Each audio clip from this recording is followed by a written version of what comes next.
When you see the word "and," it means something totally different. It means someone actually did some work, and then someone else came in and did something else with their work, as in, and here is where I get really screwed. Now, Penn and Teller, they use an ampersand. That means they're an actual team. They work together, but they're not of one mind. And in their differences, quite often, is their strength. When you do something with magicians and you get a chance to ask them questions, most people want to ask how a trick is done. But with their body of work, the more interesting question with these guys is why is it done? So I'm going to stop talking and bring them up. Ladies and gentlemen, please welcome Penn and Teller.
I've always been attracted to the idea of lying without speaking.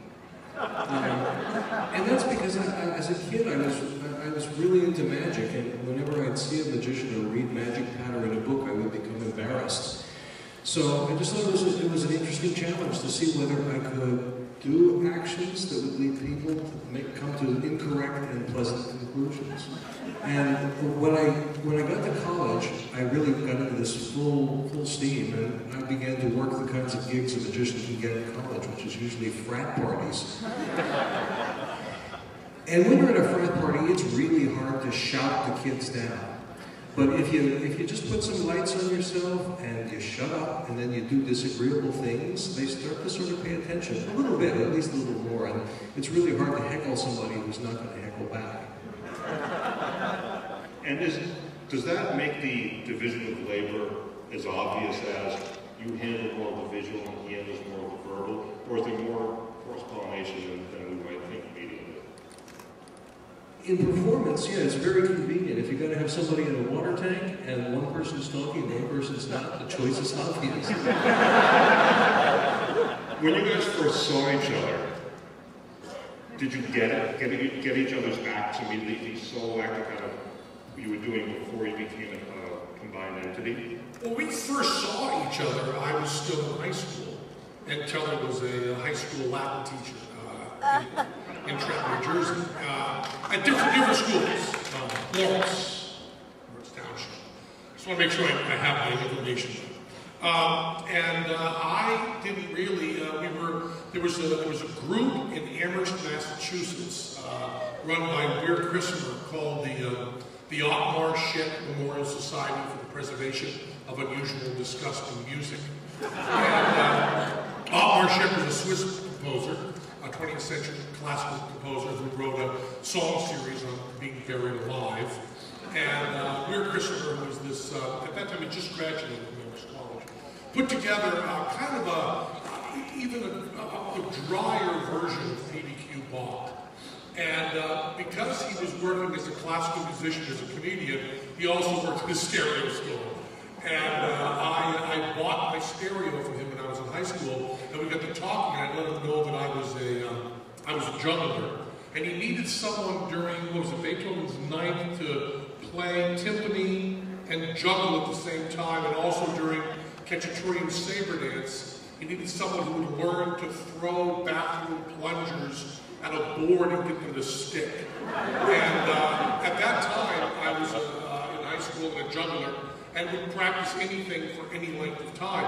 So I actually learned in that first show. We later did it as a gag, but I learned in the first show to take full-size bathroom plungers, smear them with Vaseline, and then throw them 1.5 turns at a board and get them to stick.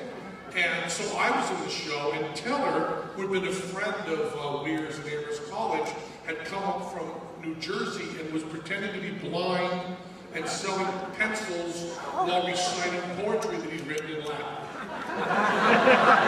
Always the pinnacle of good taste. And so we met each other then, and there was nothing special. I mean, we met a lot of people there. And then when I moved to New York City later with Michael Motion, who's a wonderful juggler, he's the MacArthur Genius Grant juggler.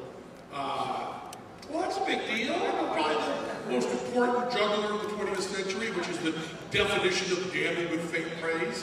And we moved to New York, and we were starving because we were jugglers.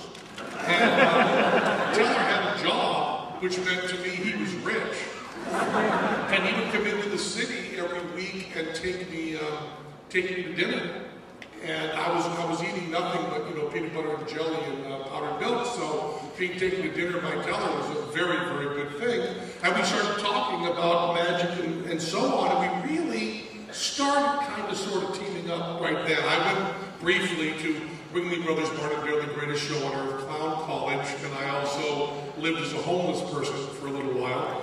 But then we teamed up and started it. So I tell this in our Broadway show, but I saw Teller in the basement of a library, is where I remember it, that may not be correct, doing a thing where he swallowed 100 needles, 6 feet of thread, and brought the needles up threaded.